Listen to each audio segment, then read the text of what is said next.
up, guys? Just cleaning up from the last video and wanted to talk to you guys and let you know something that I've started, a journey I've started, I guess you could say. I recently picked up or applied for and received my GMRS license, and I figured that would be a good place to start as far as getting some time and some miles in with working with radio communications. So got my GMRS license, and the way that you do that is kind of a pain in the ass because it's a federal website, the FCC website. But there's videos here on YouTube about the process which you go through to navigate the website. I ended up having to call the damn FCC to get my license, to actually get to the point where I was able to make the payment. But the cost is $35 for the FCC license for GMRS. It's good for 10 years, and it covers everyone in your household. So you'll be issued a call sign probably within like 48 hours. Mine didn't take quite that long.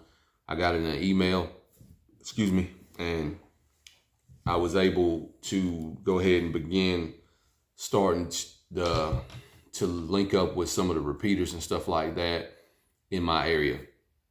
I guess I'm fortunate there's multiple GMRS repeaters in my immediate area, so that's pretty cool. And there's a lot of folks. We got a Facebook group and stuff like that, and the guys on there are very helpful, and they're very welcoming because they want you to participate in utilizing the radios and the repeaters and stuff like that. They even do a net like once a week here, and you can call in and key up the repeater and give them your call sign and everything like that and your name, and they'll get you checked in. And so it's pretty cool, and I would definitely recommend that if you're not at a position where you want to pursue a ham radio license or something like that, then GMRS might be for you, because there is no exam, there's no test or anything like that. There are some rules and stuff like that that you will need to learn, but it's not nearly as involved as something like the ham radio stuff is, with their exams and their different levels and stuff like that. I wasn't really ready for that, but this right here seemed like a logical next step to actually start using repeaters and start to gain some sort of an understanding of how radio works and implementing some of this different stuff and these different practices. So that's what I've started doing, and that's kind of what I would recommend to people who are in my area or in my friends group or in my circle that are interested in getting into radio communications. I think GMRS is a good way, and it's an easily attainable license, and then you can go ahead and start implementing some different practices and stuff like that, and actually using the radios rather than just shelling out a shit pot of money and just having a radio. I feel like you need to practice this stuff and learn about it. So I've learned a good little bit so far, and I'm going to continue to learn and utilize this stuff. But I was able to, with one of the little Chinese radios and a whip antenna like such, I was able to make contact with a repeater that was a little over 20 miles, line of sight from the location that I was at. And I was able to actually have a conversation with a gentleman that was quite a good ways away too. I'm not sure exactly how far he was away from me, but it was definitely at least a county or two away. He was pretty far away. I have to look it up on the map. I remember where he said he was, but I didn't go in the map and look it up or anything.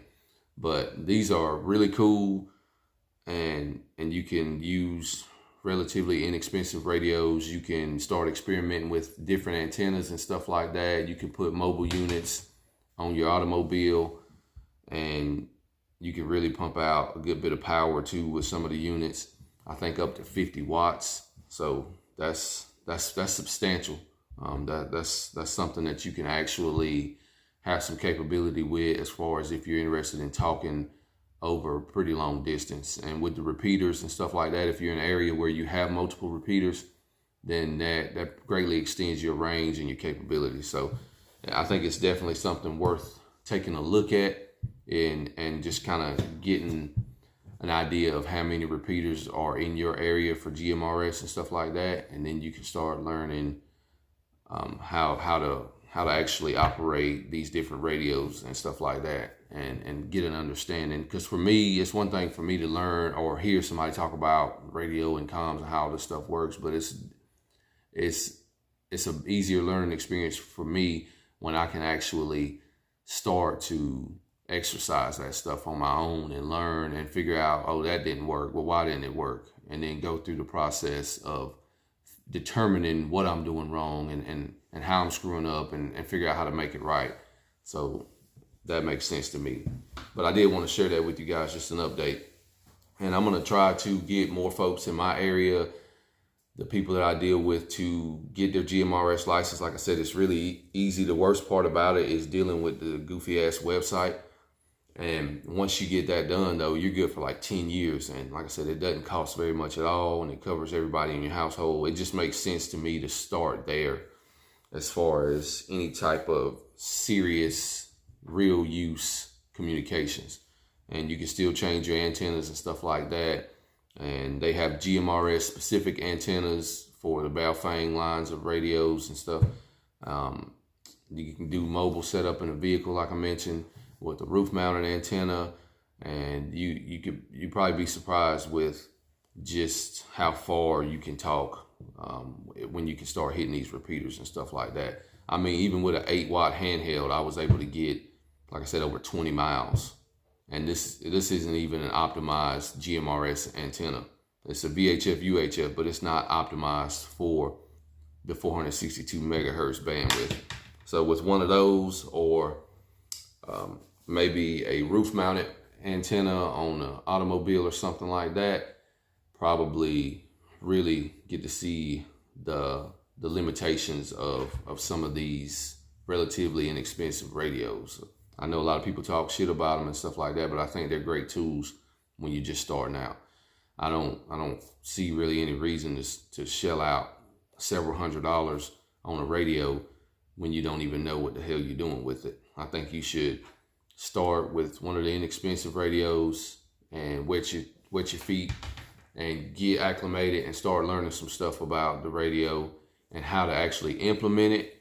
And then once you get some skills to go along with that, then it would make sense, in my opinion, to have a higher quality piece of equipment.